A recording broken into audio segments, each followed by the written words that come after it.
Tout au long des années, j'ai fait beaucoup d'enseignements dans beaucoup d'endroits différents sur la façon d'avoir une bonne relation avec Dieu, avec soi-même et avec les autres. Et nous avons pris certaines des meilleures parties de ces différents enseignements et nous les avons combinés dans une seule émission pour chaque relation spécifique. Donc, quand vous finirez de la regarder, pourquoi ne pas aller à la page Facebook ou Twitter et me faire savoir quelle était votre partie préférée? Je voudrais avoir vos réactions et j'ai hâte d'écouter ce que vous pensez. Nous pourrions donc dire aujourd'hui qu'il ne s'agit que de vous. Où êtes-vous sur la liste des gens dont vous vous occupez? Êtes-vous toujours à la queue de votre liste et, à dire vrai, vous devez vous occuper de tant de personnes que lorsque vous finissez de vous en occuper, vous n'avez jamais le temps de vous occuper de vous-même? Est-ce que vous dites des choses comme « Quand est-ce que quelqu'un va faire quelque chose pour moi ?» Ou des choses comme « Je fais tout le travail par ici et personne ne m'apprécie. » J'ai beaucoup de hochements de tête là-bas. Si vous ne vous occupez pas de vous-même, vous arriverez au point où vous ne pourrez pas vous occuper des autres non plus. Vous arriverez au point où soit vous ne pourrez pas le faire physiquement, vous ne pourrez pas le faire mentalement, vous ne pourrez pas le faire émotionnellement, soit vous le ferez mais avec une attitude si mauvaise que tout le monde regrettera que vous l'ayez fait. Ce n'est pas égoïste de s'occuper de soi-même. C'est sage. Je crois que Dieu nous donne la responsabilité dans 3 relations. Et la Bible est une affaire de relations. Elle parle de notre relation avec Dieu, de notre relation avec les autres, mais plus important encore, de notre relation avec nous-mêmes. Si vous ne vous aimez pas, il vous sera impossible d'aimer quelqu'un d'autre. Ce n'est vraiment pas possible. Vous savez pourquoi? Parce que vous ne pouvez pas donner ce que vous n'avez pas. Si vous n'avez ni amour, ni estime pour vous-même, si vous ne vous appréciez pas vous-même, comment allez-vous apprécier les autres? Si vous ne vous respectez pas, comment allez-vous respecter quelqu'un d'autre? Il m'est impossible de donner ce que je n'ai pas. J'ai un verre d'eau là, donc si vous dites « donne-moi de l'eau », je pourrais faire ça. Mais si mon verre était vide, aussi longtemps que vous criez pour que je vous donne de l'eau, je ne pourrais pas vous donner ce que je n'ai pas. Et j'ai essayé pendant des années d'être une personne aimable, et je ne savais pas quel était mon problème, parce que je voulais sincèrement obéir à la Bible qui dit d'aimer les autres, et je continuais à échouer, et à échouer, et à échouer, et je me suis finalement rendu compte que je ne m'aimais pas. Je n'étais pas miséricordieuse avec les autres. J'étais dure et insensible et critique et imbue de moi-même. Je ne pouvais pas être miséricordieuse parce que je n'avais pas encore reçu la miséricorde de Dieu pour moi. J'étais trop dure pour moi-même. Si vous êtes trop dur pour vous-même, vous serez trop dur pour les autres. Si vous exigez la perfection de vous-même, vous exigerez la perfection de tous les autres. Donc, si vous n'avez jamais fait ça, vous devez faire une pause dans votre vie surchargée et vous devez découvrir le fin fond de votre relation avec vous-même. Est-ce que vous vous plaisez? Vous vous aimez? Vous vous appréciez? Vous vous respectez? Est-ce que vous faites des choses pour vous-même? Est-ce que vous répondez à vos besoins légitimes sans culpabiliser? Parfois, si nous faisons quelque chose pour nous-mêmes, il y a ce petit démon qui traîne dans notre espace et nous oblige à culpabiliser pour l'avoir fait. Eh bien, tu aurais pu donner cet argent, tu n'avais pas besoin d'une autre paire de boucles d'oreilles, tu aurais pu faire ceci, tu aurais pu faire cela. Pourquoi tu es allongé pour regarder ce film? Il y a toujours du travail à faire. Allez, n'est-ce pas que je dis la vérité?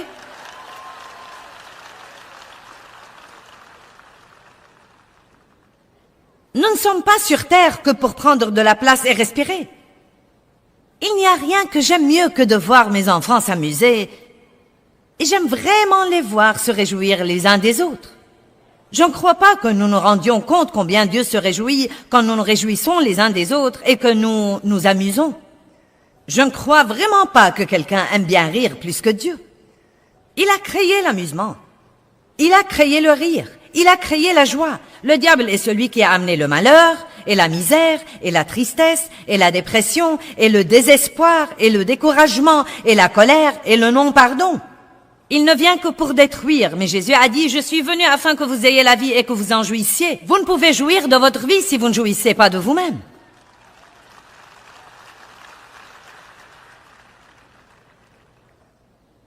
Combien d'entre vous ici ce soir ne s'estiment pas comme il faut?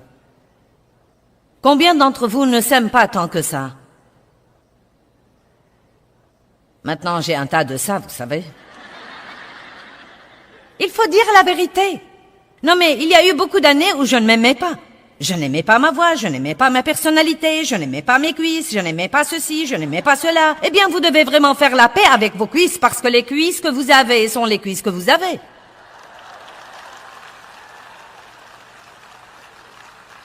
Prenez ce que vous avez et faites de votre mieux avec ça. Si vous pouvez, améliorez-le. Mais si vous êtes coincé avec ça, apprenez à l'aimer.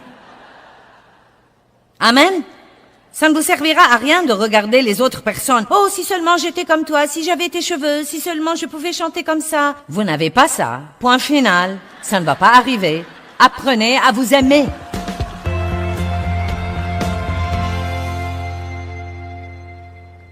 Vous savez, il n'y a pas beaucoup de chrétiens vraiment heureux à plein temps.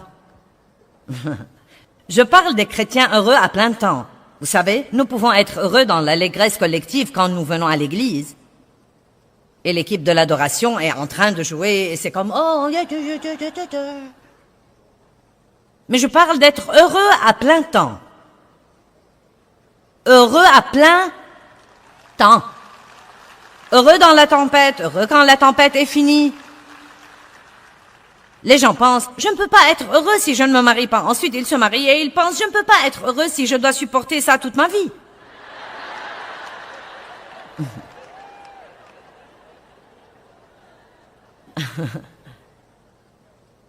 Vous savez ce qu'on dit?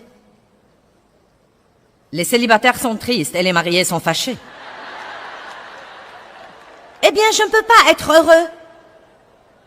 Sans enfant, je ne peux pas être heureux. Oh, si cet enfant ne grandit pas et sort de cette maison, je ne peux pas être heureux. Je ne peux pas être heureux si je ne peux pas avoir une grande maison. Oh, je ne peux pas être heureux si je dois nettoyer cette grande maison toutes les semaines. Dieu dit, demandez-le, et si c'est bon, je vous le donnerai. Et je vous le donnerai dans mon timing. Et je vous le donnerai quand vous êtes prêts. Non pas quand vous croyez que vous êtes prêts, mais quand je sais que vous êtes prêts. Vous ne possédez pas parce que vous ne demandez pas. Demandez et vous recevrez afin que votre joie soit parfaite. Mais je ne crois pas que je puisse être heureuse si mon mari ne change pas. Eh bien, je croyais ça, et mon mari n'a pas changé et maintenant je suis heureuse. Il n'a pas changé.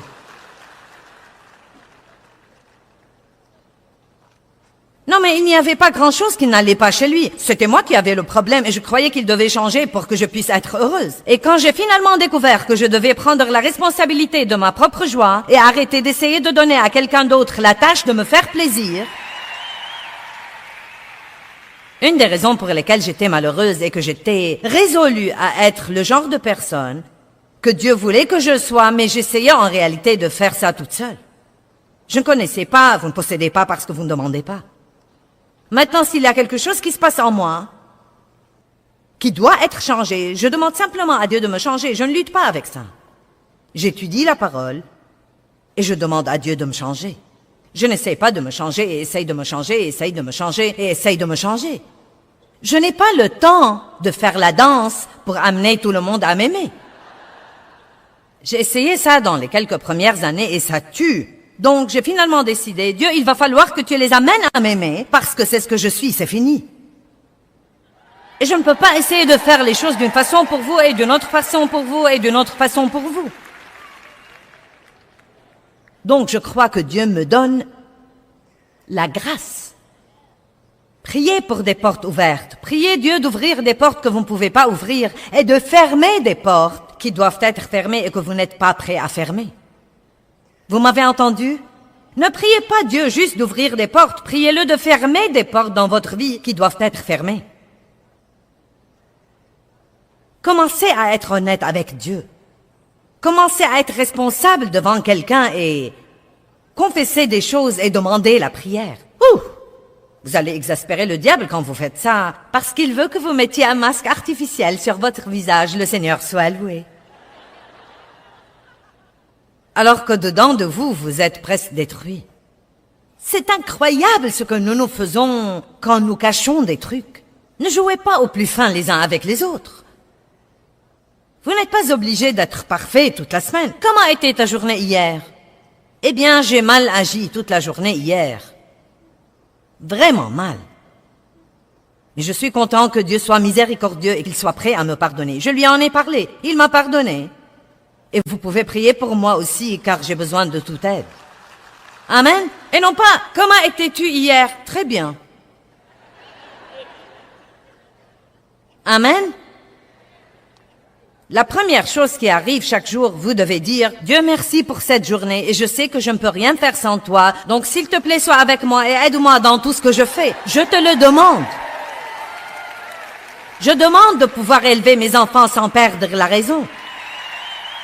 Je demande de conduire dans le trafic pour aller au travail sans me fâcher et faire des choses odieuses. Je demande de ne pas manger à l'excès aujourd'hui car je suis tentée sur ce plan. Je demande Dieu. Nous devons demander. Il y a une puissance incroyable dans la prière. Quand un homme juste prie, une puissance énorme devient disponible. Vous dites, eh bien c'est mon problème, je ne suis pas un homme juste. Si vous êtes régénéré, vous êtes juste devant Dieu par le sang de Christ. Peut-être que vous ne faites pas tout comme il faut, mais croyez-moi, vous êtes juste devant Dieu.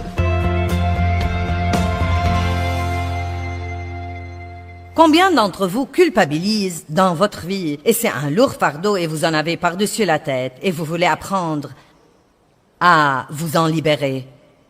Eh bien, j'avais un problème énorme, terrible avec la culpabilité dans ma vie.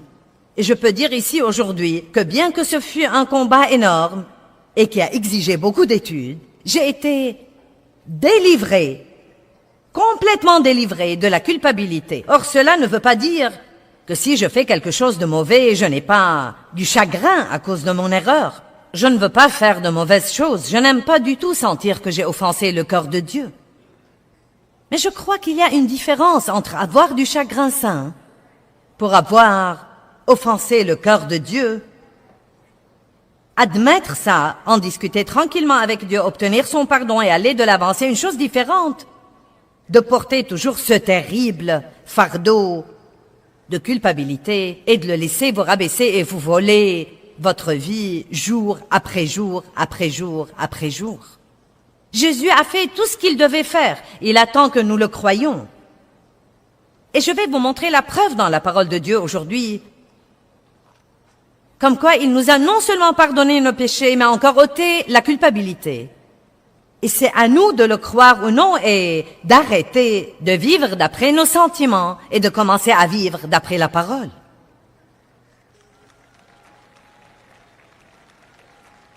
Quand j'ai finalement vu comment Satan m'avait volé par la culpabilité, qui en était vraiment une fausse, parce que je m'étais repentie, j'avais demandé à Dieu de me pardonner, et j'avais même cru qu'il m'avait pardonné. Et pourtant, je me sentais toujours coupable et mauvaise, et je portais ce fardeau sur mon dos partout où que j'aille. Je ne me sentais pas bien si je ne me sentais pas mal. J'ai presque commencé à penser que c'était la façon religieuse de se sentir comme un vieux ver et quelqu'un qui ne peut jamais faire ce qu'il faut et plaire à Dieu. J'ai beaucoup souffert à cause de la culpabilité. Oh, c'était horrible.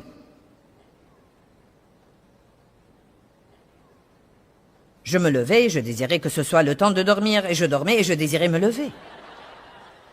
Parce qu'il était toujours là. Il rôdait. Tu n'as pas. Tu n'es pas. Tu aurais dû. Tu n'aurais pas dû. Tu devais savoir mieux. Tu l'as fait encore une fois. Tu ne seras jamais gentil. Pour qui te prends-tu pour prêcher les autres? Eh bien, je vais exaspérer tous les démons religieux en disant je suis debout ici devant vous aujourd'hui et je n'ai pas une once de culpabilité pour quoi que ce soit.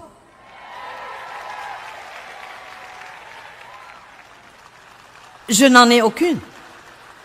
Vous dites, tu ne fais jamais ce qu'il ne faut pas, aussi. Aussi, si. Non, mais si je pense une pensée égoïste, c'est mauvais. Si je pense une pensée critique au sujet de quelqu'un d'autre, c'est mauvais. On ne fait pas toujours ce qu'il faut. Et tout ce que Dieu veut que vous fassiez, c'est de dire, tu as raison Dieu, et j'ai tort, et je suis désolé, et j'ai besoin non seulement de ton pardon, mais encore de ton aide pour ne pas répéter. Et ensuite, immédiatement, non seulement comme un service à vous-même, mais encore comme un service à Dieu, vous vous en détournez, et vous passez à la chose suivante que Dieu vous réserve. Vous ne la traînez pas avec vous, et vous faites ensuite une autre erreur, et vous la traînez avec vous, et vous faites une autre erreur, et vous la traînez avec vous. Certains d'entre vous se sentent toujours coupables pour des choses d'il y a 30 ans, et 20 ans, et 15 ans, et 10 ans, et 5 ans, et une semaine, et hier, et ce matin.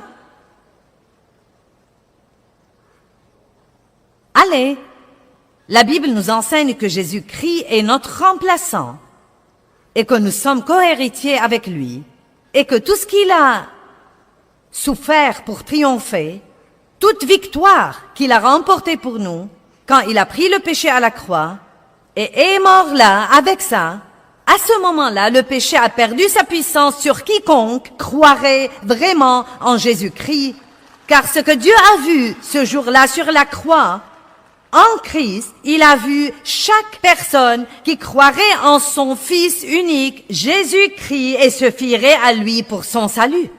Spirituellement, nous étions en lui quand il est mort.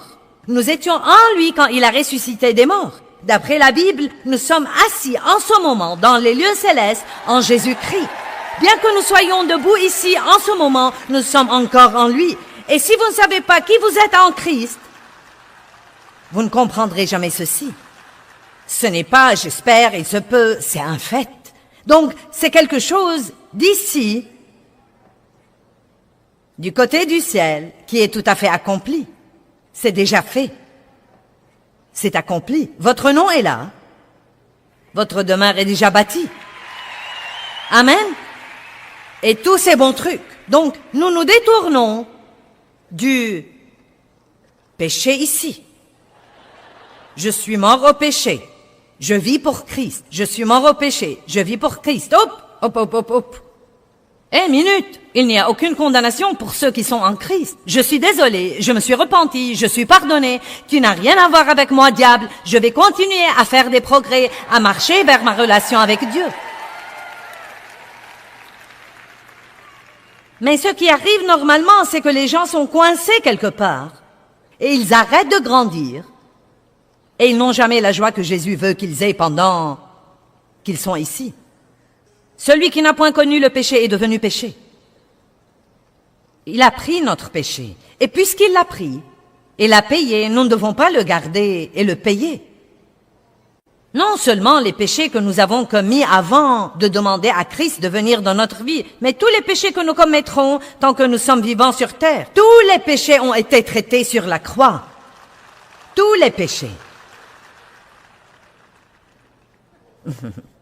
Bien, maintenant le verset 10 est une grande chose ici. Versets 10 et 11.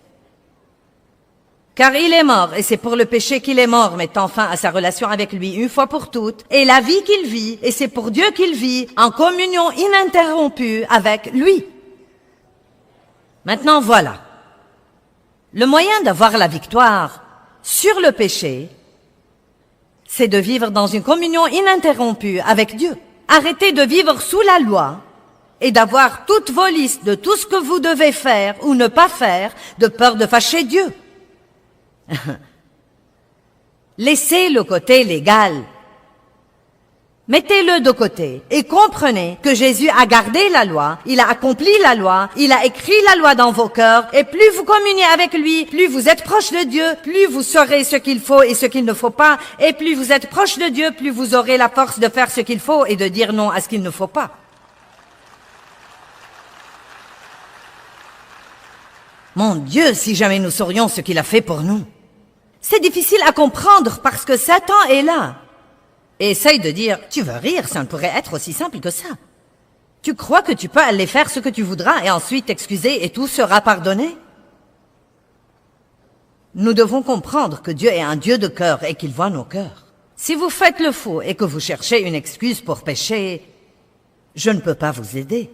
Il n'y a rien que je puisse faire. Mais si vous êtes sérieux, si vous aimez vraiment Dieu, et que vous savez que Jésus est votre seul espoir, et que vous voulez vraiment vivre pour plaire à Dieu, et c'est le cas, sinon vous ne seriez pas ici. Il ne s'agit pas de ce que vous faites. Maintenant, il se peut qu'il y ait certains surfeurs de chaîne en ce moment qui ont plutôt par hasard regardé cette émission et vous essayez de voir si je suis folle ou si j'ai quelque chose que vous aimeriez écouter. Et je ne sais pas où vous en êtes, mais croyez-moi, si vous aimez Dieu, si vous avez reçu Christ comme votre sauveur, et si vous voulez vraiment vivre la vie que Jésus est mort pour que vous viviez, vous n'allez jamais faire ça si vous êtes accablé de culpabilité tout le temps à cause de tout le mal que vous auriez jamais fait. Il n'y a aucun mal que nous avons fait que Dieu ne puisse pas réparer par le sang de Jésus-Christ. Rien. Vous êtes-vous jamais lassé de travailler sur vous-même ou jamais demandé pourquoi plus vous faites de gros efforts pour ne pas faire quelque chose, plus vous le faites? J'écoutais un message au sujet de ne pas trop parler ou dire de mauvaises choses et j'ai décidé, c'est fini, je vais rentrer à la maison et je vais fermer ma bouche et je ne vais pas dire une seule chose, car si je ne dis rien, je ne peux pas m'attirer des ennuis. Eh bien, la chair passe toujours d'un extrême à l'autre. Je parlais trop et ma solution humaine à ça était de ne plus parler. Et nous savons que ça ne marche pas. Donc, quand tout le monde a voulu savoir ce qui n'allait pas chez moi, cela m'exaspérait, car je pensais, vous n'aimez pas que je parle, vous n'aimez pas que je ne parle pas, quoi que je fasse, je ne peux pas plaire aux autres. Quelqu'un comprend de quoi je parle? Je ne comprenais pas que le changement vient de l'intérieur vers l'extérieur. J'essayais toujours de me changer de l'extérieur. Ce que je devais faire était de dire, Dieu, tu sais, j'ai été convaincu par ce message, j'ai vraiment un problème sur ce plan, mais je ne peux pas me changer, Dieu, j'ai besoin que tu me changes toi-même. Je me fie à toi, Dieu, pour me changer. J'ai besoin de grâce, Dieu, de grâce et de plus de grâce pour m'aider dans cette situation. Et ensuite, quand j'ai totalement compté sur Dieu, j'ai eu accès à sa puissance par ma foi, et ensuite, tout à coup, j'ai remarqué, waouh, je change. Je ne sais même pas comment c'est arrivé. Je ne suis plus en train de dire des bêtises comme avant. Waouh, ce doit être Dieu. Et c'est ce qu'il veut. Galates chapitre 3, verset 5. Celui qui vous accorde son merveilleux Saint-Esprit et qui opère puissamment et miraculeusement parmi vous, le fait-il parce que vous faites ce qu'exige la loi ou parce que vous croyez et vous adhérez et vous vous fiez et vous comptez sur le message que vous avez écouté? Donc il dit, croyez-vous que vous allez changer à cause de vos luttes et de vos efforts? Non, la seule façon de changer, c'est de compter complètement sur Dieu. J'espère que chaque message que je prêche ce week-end vous convainc vraiment, vous convainc. Je ne veux pas qu'il vous condamne. Je veux qu'il vous convainque, mais je ne veux pas que vous rentriez à la maison pour essayer de changer. Je veux que vous rentriez à la maison et commenciez à prier au sujet de ce que vous avez écouté et à dire, Dieu, j'ai besoin que tu travailles ça en moi. Et l'autre chose que je veux que vous fassiez, c'est de continuer à étudier dans les domaines où vous recevez la conviction. Allez à la parole et allez au Saint-Esprit. Ne vous embarquez pas dans les œuvres de la chair pour faire que les choses se produisent. Allez à la parole, allez au Saint-Esprit et dites, Dieu, je ne peux pas faire ça sans toi. Ce serait comme si j'exigeais que ce truc donne la lumière quand il n'est pas branché. Mais c'est très simple si vous branchez tout simplement les choses. Tournez-vous vers la personne qui est à côté de vous et dites, es-tu déconnecté? Il y a le courant dans la prise de courant à tout moment. Mais vous devez vous brancher. Comment est-ce que vous vous branchez? Dieu, j'ai besoin de toi, je ne suis rien sans toi, je me fie à toi, je m'appuie sur toi, je compte sur toi. Mon Dieu, combien d'années ai-je essayé de changer mon mari? Avez-vous une idée du travail futile que c'est que d'essayer de changer votre époux?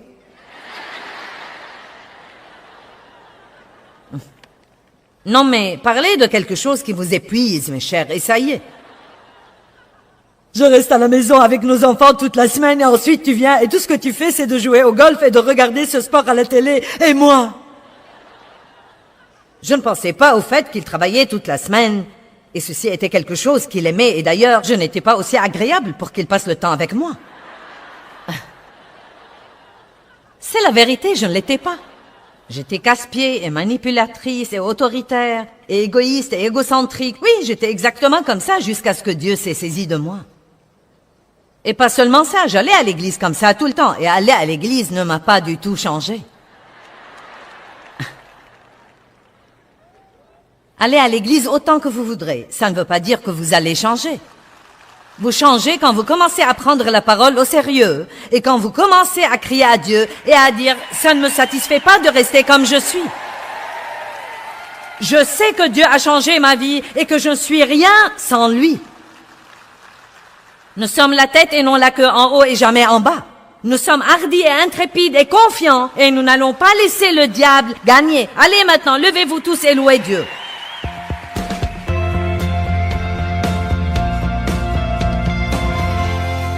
L'un des désirs les plus profonds du cœur de Dieu, c'est d'avoir une relation profonde, intime, personnelle avec vous. Oui, j'ai dit avec vous. Et je ne parle pas juste à un groupe de gens ici, je vous parle à vous.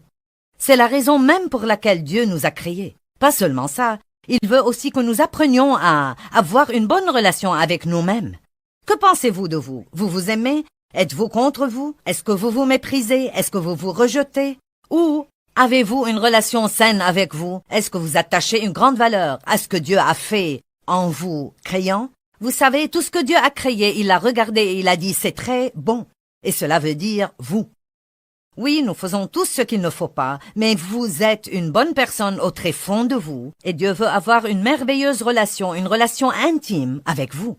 Et à ce moment-là, nous pouvons apprendre à aimer les autres d'une façon saine et vivifiante.